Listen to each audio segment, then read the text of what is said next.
Now knowing how terrifying these experiences can be. If I am not serving in front of people to see how much can I take, that's not the place, that's not the attitude to come to God. You don't come to God with your ego. You're just gonna get crushed if you do. And so it's really important not to serve these medicines from the ego. And that is mainly how they were approached. Welcome to the Multiverse, where we believe that mushrooms can actually save the world, and that if humans mirrored the magic and wisdom of the fungi kingdom, we would have a far more joyous and connected planet. Each week, we'll be meeting with experts to learn about everything from functional mushrooms, psychedelic medicines, and so much more. Thanks for listening. Step into the multiverse with us. Hi, guys. Welcome back to another episode of Into the Multiverse. I'm so excited to have this conversation. I've been trying to schedule this one for a while. And today we're joined by a good friend of mine, Flor Bellini, huge inspiration to me in the psychedelic space, and so many. Flor is a bit difficult to introduce because she does so many things. But on a high level, I'm going to state a few things and you can kind of fill in the gaps for us. But Flor is the co-founder of Nana. She is a pioneer, an entrepreneur, an amazing woman in the psychedelic space, and really leading the charge on, I think what many would call as the feminist way of approaching psychedelics. And I'm so excited to have this conversation with you and hear about everything you've been up to since the last time we spoke, and also just get more of your story. If you research you, on the internet, which I encourage everyone to do. There's so much. And before I stop talking in this introduction, I want to read something that I read about you online that I think is a really, really good place to start. It says, Flor learned efficiency from the Germans, vanguardism from the English, and open-mindedness from the Scandinavians. So let's start there and kind of explain your story. How did you get here?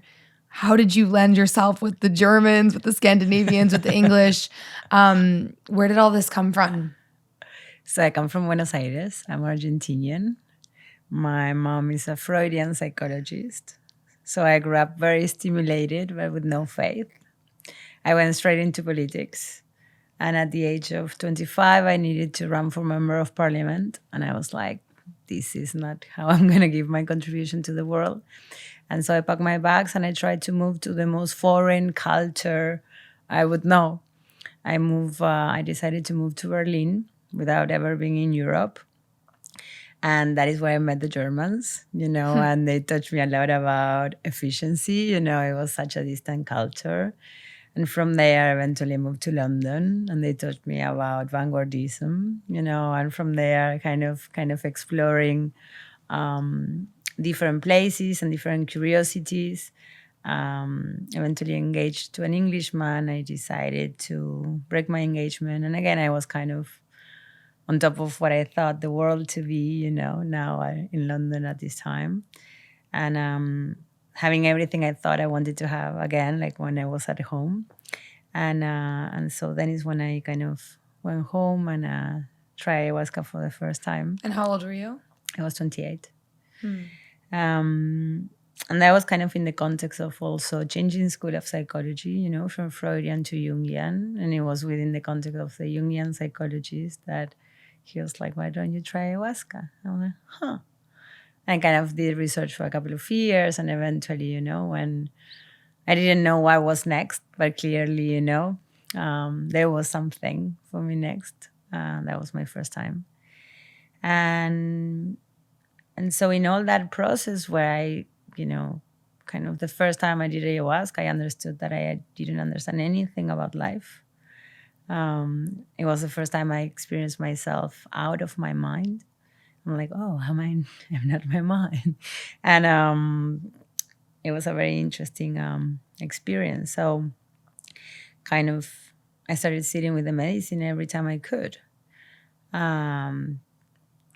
Slowly, the second one, like kind of like someone that learned to talk for the first time. That was kind of my experience, at least once a month I would sit down and do my homework. And then I would take a month implementing the homework that she gave me. And kind of like that, I started building myself up from the ground up kind of thing. And that kind of put me in this passionate search of ancestral way of healing before the Western world. And so within that is that I moved to India and I dove into Ayurveda, always guided by the medicines and the insights and epiphanies I was getting in my medicine journeys. And so in India, I dove into Ayurveda, the meditation, the yoga, the tantra, the sexuality as a healing practice. And they really understood the mechanics of the body, right? And so it was within living in India that I met two Swedish men, and both had the same tantric teacher.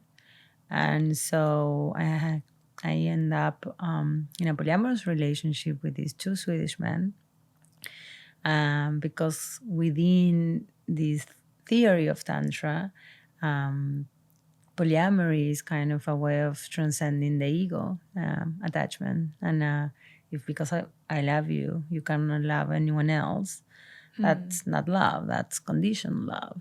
So they were taught to teach to love in an unconditional way, which was a total novelty for me coming from, the Latin culture. And so I moved with them to Stockholm, Sweden, and I dove very deeply into Tantra with them, kind of the school of David Data. There's where also Alex Vardman, Sasha Cobra, Shantamini Chama, like very different. They are very advanced in this respect.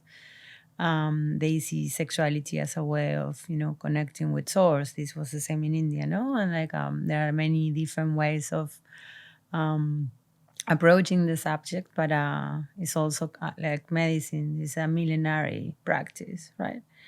And so all of these always that I can't having the opportunity sitting with the medicine as well, no? That is a kind of a practice that one incorporate into one's life, and that you just, they call it the path of the gods, right? Is something that you just keep on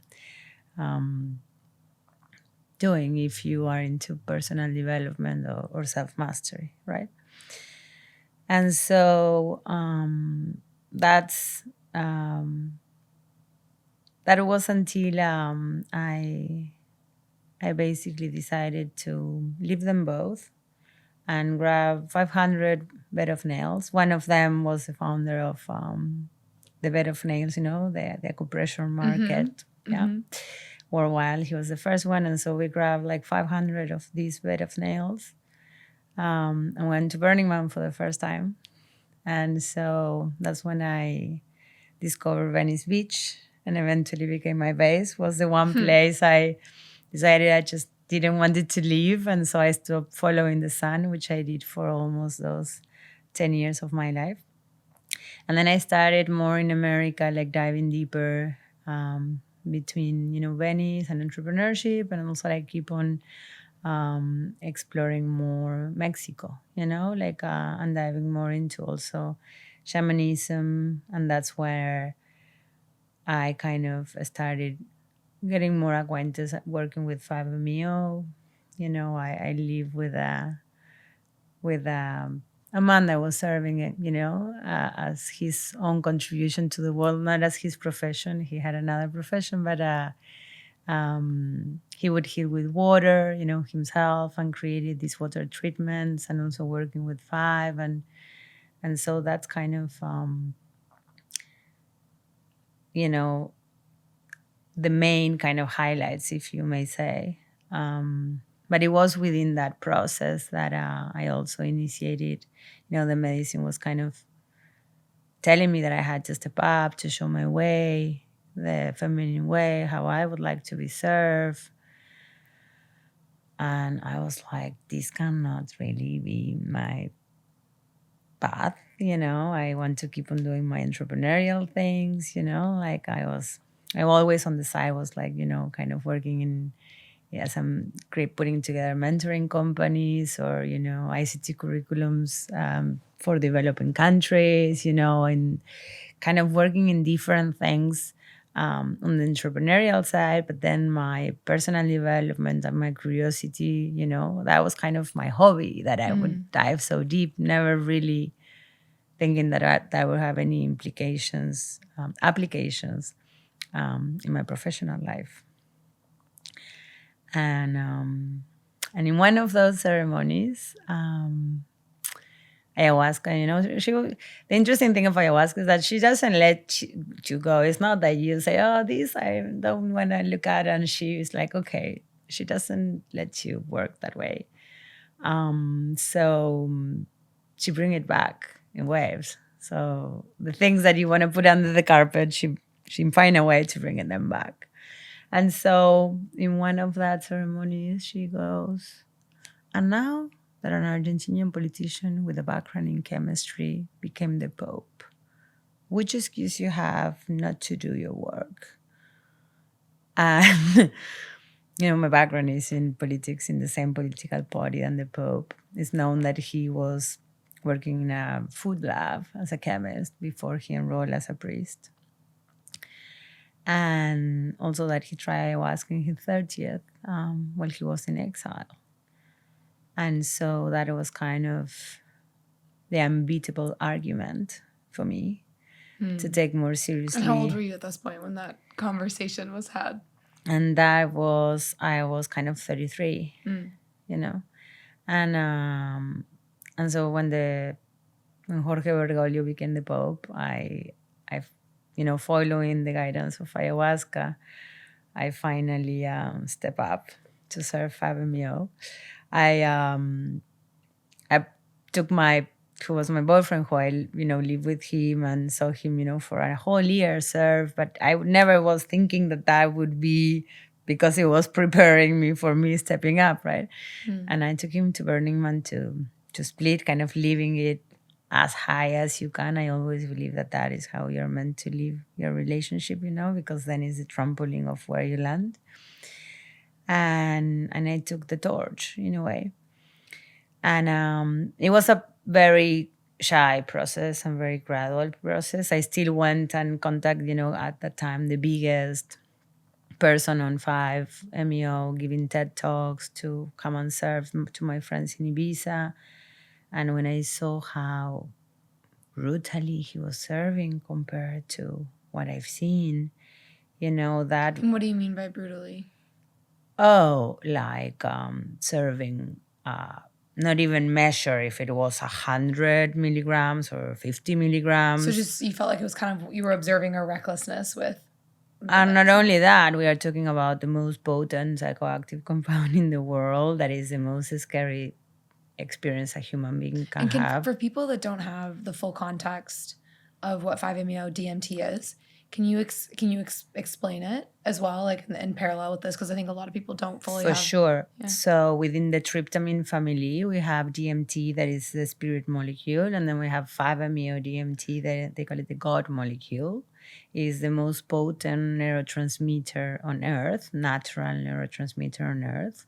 It is present, in animals, in humans, basically in everything that is alive in very, very small quantities. And this particular toad, that is called the Bufalvarius toad, in its venom contain a kind of a higher amount, so that when you extract this secretion of the venom, you can freebase, vaporize this venom, and that is called, like, it has a combination of molecules the same that the magic mushrooms, contain the psilocybin, or the peyote contains the mescaline. The secretion of the bufo, of this toad, contains enough 5-MeO DMT for you to smoke yourself into enlightenment.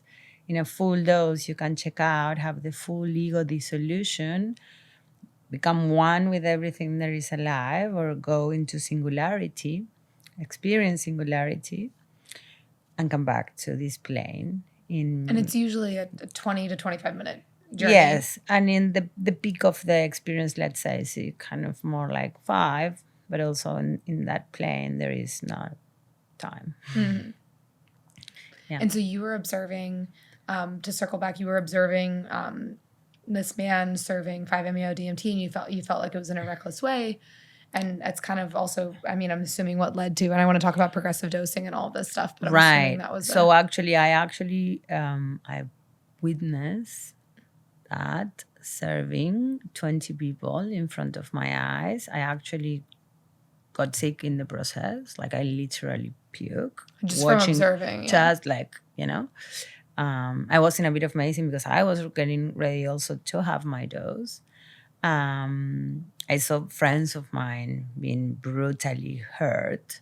And when you dose in such a brutal way, it look more like a rape, And so this man would serve in front of everyone, heroic dose that he won't even have the courage to smoke. Block the nose of the person so they cannot exhale. The person would pass out, therefore for that. Where was this? This was in Ibiza, but he was serving all over the world. He was the main practitioner of 5-MeO around the world. Or the loudest, you may say. But there were many following his school of dose. And kind of this is also kind of the macho way, And this is amazing that come from Mexico. So the main practitioners of these medicines would come from there. And so the standard dose of Todd was a brutal punch in the face. And so who says what is a dose, Who said that you pouring into the pipe like this is a dose? And also this sense of, it's the most profound experience a human being can have, to be done in front of so many people looking at you, and then most of them black out and pass out, and then water is poured in the face, so you wake up like kind of feeling like you're drowning, and then someone like with a matraca, like when you're like kind of a kid. It felt like a traumatic experience. What you're watching, like not very feminine, like completely traumatic experience that people years after were left like beaten dogs. That people died under his hands for his own negligence, including friends of mine, in the same house where that happened, actually, that first dose. So all to say that kind of in that experience, I was like, I definitely can do something better than this. I kind of started really understanding why ayahuasca was really insisting that I would, that I had to step up. And the last part where actually surprised me the most was that the last person that he served in that situation, they were like, he may have given ceremony 6 times in a row. He was a rock star. A Freemason, very intense man. And the guy wouldn't let go, and he did everything, like call everyone to hit the guy. He will hit the guy in the belly. He will keep on giving doses and doses and doses, and the guy wouldn't let go. And there was a moment after maybe like the whole afternoon, 6 hours, that I just couldn't have it anymore. And I'm like, I knew through my tantric work that men hold the fear in the base of the spine, that is the anus.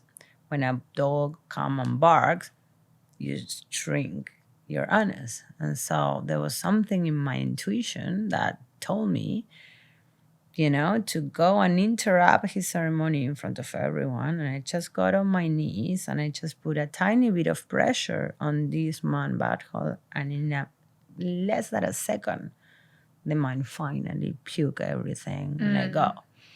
And so everyone started clapping, like kind of that he was finally done. And this guy got so offended, that I interrupt his ceremony and he left.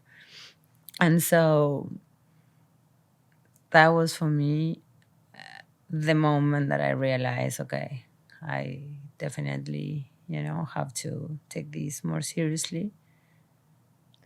And in that same house, a week later, I did ayahuasca, where it was like, okay, I hear you, that I understand that this is the molecule, that is next to you, and I understand, like, following her, and I understand that I can do something better than that. But then now I say I'm a shaman.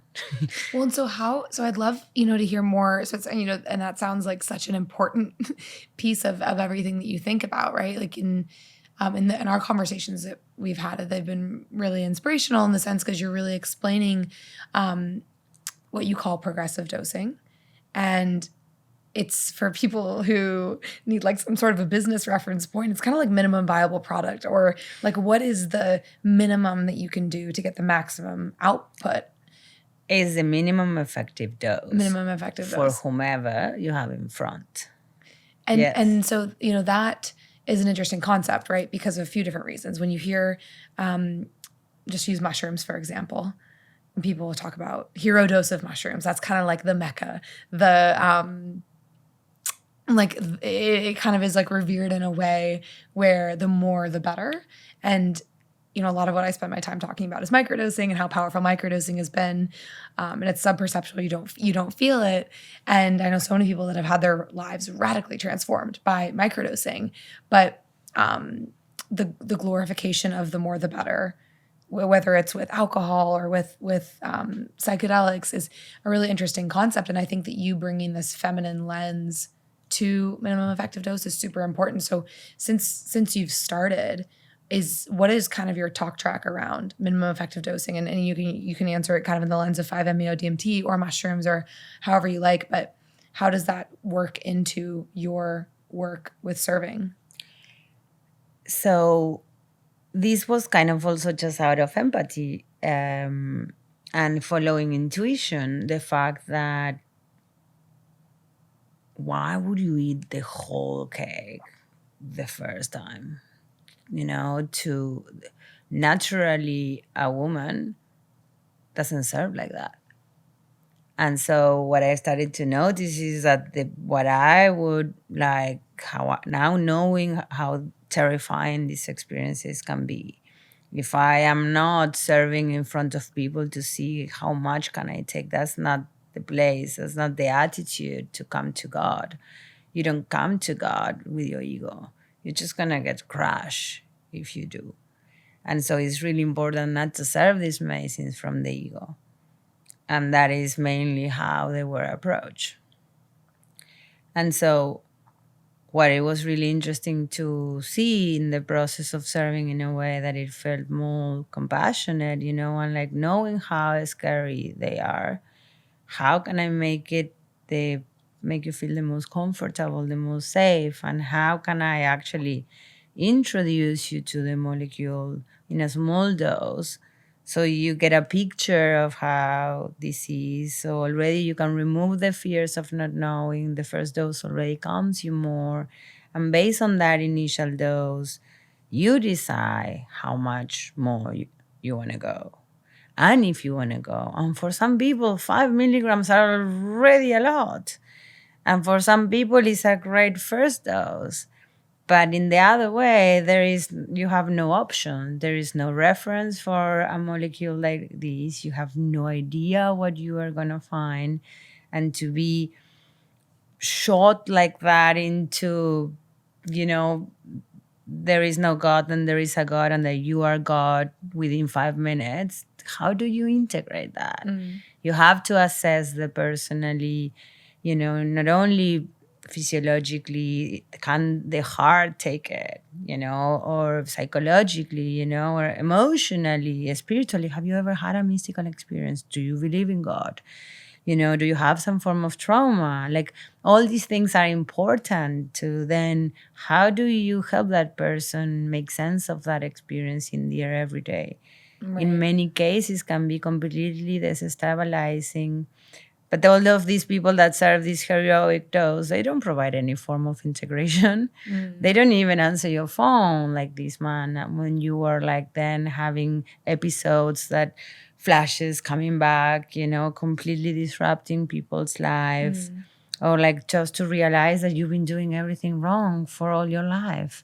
It's Right, too like much. it's too much of a shock to the system. And I mean, there's a reason why baby steps is Yes. the terminology that it is, because and you know, in a similar way, I think that, you know, it just in the lens of microdosing, right? Just as a reference point for people, the reason why that is so much more approachable, and I know many people who are totally okay taking a microdose of psilocybin before they would ever contemplate taking a larger heroic dose, because it integrates you slowly to the experience and you open your mind to it. But the more the better mentality is really interesting, and you know, that to say, a larger dose of some of these. But that is not the female mentality, you know? Yeah. We women naturally serve in progressive dosing. Like it feels more intuitive, and that's a lot of the stuff that you speak about around, you know. Yeah, the we necessity of- noticed, like, when I started like getting all my girls around myself and, you know, stepping up and like, would you hold space, and like start observing that every woman did exactly the same that I would have done in that situation, that your maternal instinct naturally come in and you know exactly what you do. That, you know, the reason why we carry babies is that kind of, if this womb gives you a companion software with all these, you know, gifts that you're given, that, you know, the nurturer is the gentle, you progressive dose, you naturally don't put sexuality out of place. If, you know, like there are like so many, you naturally know what to do with fear. And when you're serving medicine, you're dealing with someone that is like a kid with special needs, that, you know, everything is super high and like high amplified, sensitivity, you know, and so you have to be extremely gentle in the way in which you manage your space, your movement, you know, like, and how do you hold them. And you also have to be very conscious and very empathic of, to, you know, to be precise. It's very easy to dose more. It's very hard to dose precise. You can never take less. Exactly. You know? And also there is not that is the micro or the macro. There is a whole world in between. And in all that process, also the same molecule has different effects. And it's important to understand all this process. And so I never set myself to do this with my mind. It has been more, and it still is today, trying to take my mind out of the way. Because there is no path, at least that I can look out to follow, but it's very clear in all the ceremonies that I still do of ayahuasca, where she keep on, that's where my business plans come from. That's where every step from initiating as an African priestess to become a professional curandera and know how to send people to outer space kind of thing, you know, how to hold and work with energy matrix. Like, I don't come from a lineage of shamans, but there is a school that every woman or man can learn, right? And so it's important to understand that it's not necessarily a matter of, unless you have personal experiences with these medicines, you can help anyone integrate anything. And so for this medicine coming mainstream, it's important that also to understand that doctors cannot prescribe without knowing how this experience feels like. They would never do their work well. These are not like any other prescription drug, you know, and biotech companies also need to understand that there are different kind of animals, that the drugs that they have legalized, that these require 10x more level of care that Western medicine can afford today, that this medicine definitely don't belong to a clinical, sterile set and settings, that they belong more to a church, if that was the case, you know, than to a doctor's office. That you have to deal with the psychospiritual integration aspect of things, that is the mystical experience in itself, you know, that science cannot quantify. And so all these complexities, all these nuances, that talk therapy is not enough just for integration, that it requires much more. So what do you tell people? I think this is, you know, you've had so much experience and seen a lot of the way, you know, the correct way to help people go on these healing journeys with psychedelics. And obviously a lot of upfront close personal experience with how not to do so. So for someone who's interested in the space, and there's a lot of this is still operating underground, obviously, at least in the US primarily. What if people are looking for or speaking to a shaman or a retreat center, what should they be looking for? What are the main, if you had to pick top 5 things on what the questions they should ask? Because I know a lot of people, and in the worlds that we're orbiting in this community, it's easy to find access to amazing people. But for people that don't have the community and the network, and this is newer, what are they looking for? I would look for a woman. I would always sit with women, especially feminine medicines like ayahuasca. I would always trust that you are your shaman, that you heal yourself, that the other person is there to support you in your process, that you heal yourself. And so it's a completely different approach and that anyone that is serving you from a place that is not that, I just wouldn't sit with them. And that also is, is a life path. It's not something that you go and you do once as a tourist thing. It's not something that you need to show anyone anything more than just to yourself. And it's a way of, self-realization, that becoming, an entheogen, a naturally occurring chemical compound, psychedelic compound is called an entheogen, means that reveals the God within. So this is an experience of you self-realizing, and so each one take it in their own pace, and it's okay to do that. And so whatever resonates with you, to find those answers within yourself. And no matter what they tell you, no matter what your friend says, no matter if the other one, and definitely go slowly, And when you say slowly, is that literally with dosing? Yes. Yeah. Of course. Because you don't know how your mind is going to react. And you know yourself. And so, but you don't know these medicines. And also, especially because many are like illegal medicines and they are like, you source them underground. When it comes to chemical compounds, you really have no clue. It's like a roulette.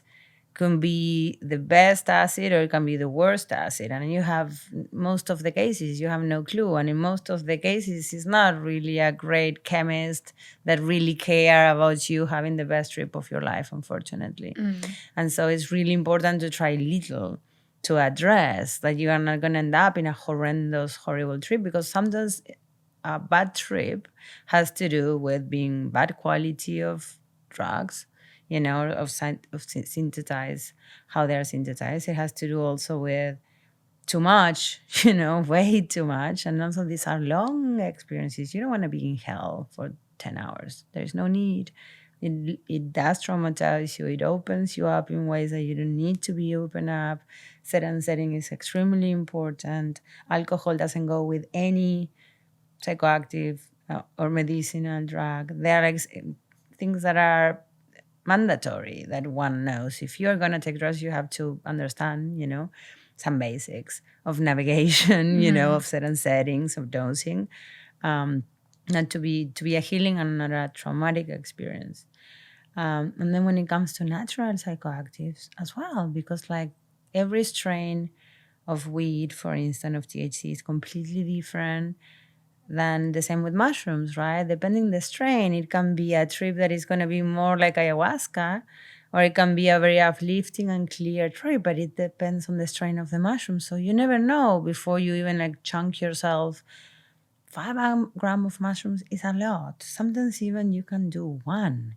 And then that you can start with a quarter, then you can do after that, okay, this is how it feels. Then you can do another quarter if you want. Oh, great. Then, you can navigate that. So you can get reacclimated. And you can. And then also you can combine compounds. And so for the minimum effective dose, if I'm on mushrooms, let's say, or if you're on MDMA, but then after you are in the space or on ketamine, whatever it is that you're on, you take a puff of weed, that activates wherever you are on and exponentiate the dose.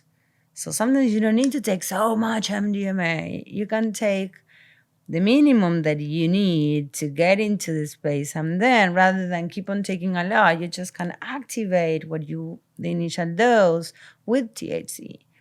And so then you don't have a hangover the following day that you want to die, right? It's like, oh, that's the principle of the minimum effective dose you can get, somewhere. And then it's also important. Then you can take more, but at least you activate it.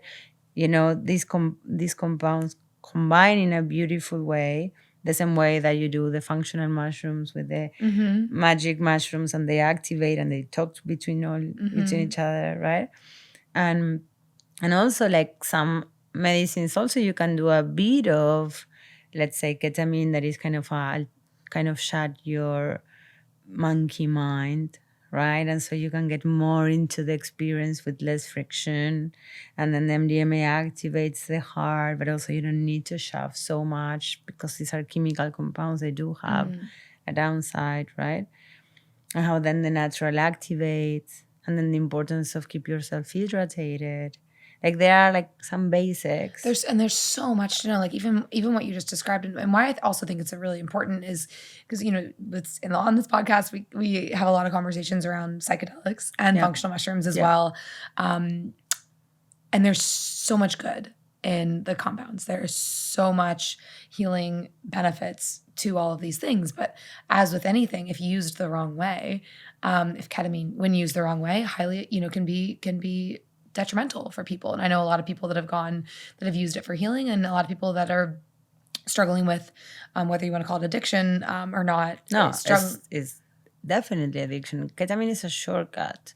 It's not a quantum leap. Yeah. And it has potential of abuse. That's why it's Schedule 3. You can use it as a medium for something, but I don't think anything is a means in its own. Like there is no magic pills, and psychoactives are not it. And they're just a tool, but there's so much, to know with what you can, there are some compounds that you cannot combine.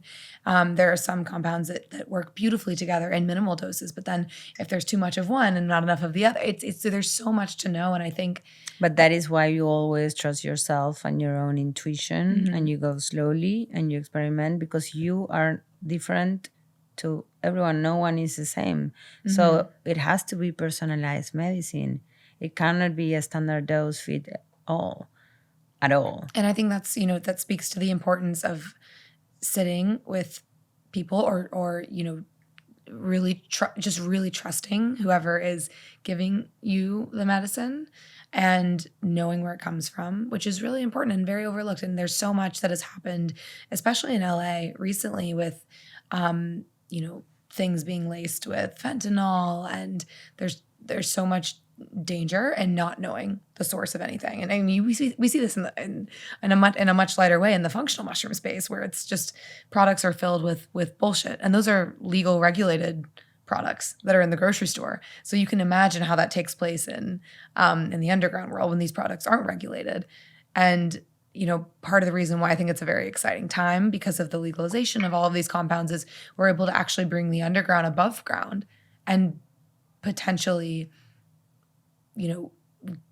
help people have access to vetted quality products where it's not, getting whether it's their party substance or their medicinal ceremonial substances from a guy who knows a guy. Because there's just so much sketchiness in that world. And I it's so important what you're talking about, because it just helps people ask the right questions. And there's a lot of excitement in this space. And I think that the more people can proceed with caution, which is a lot of what you speak about. It's excitement, enthusiasm for the space, but proceeding with caution. Is there anything that you would like love to, something that's just a common misconception that you'd love to like clear up, or something, a question or something that gets brought up all the time that you're like, ooh, like I have an opinion on this. You have an amazing opinion on a lot of things, but just curious if there's like a big thing that's really present for you right now. Most people, after they do 5-MeO, they go, what was that energy that I felt? I'm like, well, that was your sexual energy, right? And sexual energy is the most potent force in the universe, and becomes very clear when you have that experience of becoming one with everything there is. So it is definitely huge factor at sexuality and psychedelics actually goes hand in hand. You know, you are that sexual force, and you see also that most of the mental problems that we have had to do with not knowing how to deal with that force within us. And so that's what over a decade of work of seeing thousands of people go through that experience. Like reawaken their sexual energy through Yeah. 5-MeO. Or healing, or, releasing trauma. And also that as you go through psychedelic experiences, those traumas also become conscious. And so we are about to see. It's like you're opening up under a box. And so in both ways, it does allow you to start looking more into those aspects. It shows how mental illness are tied to sexual disorders. It shows that to repress our life force fucks you up in more ways than we can understand.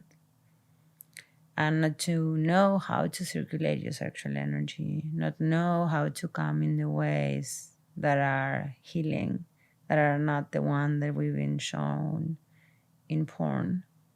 That is important to learn this when we are in school, that there are physiognomy aspects that are important to be addressed and that have nothing to do with religion, but with medicine.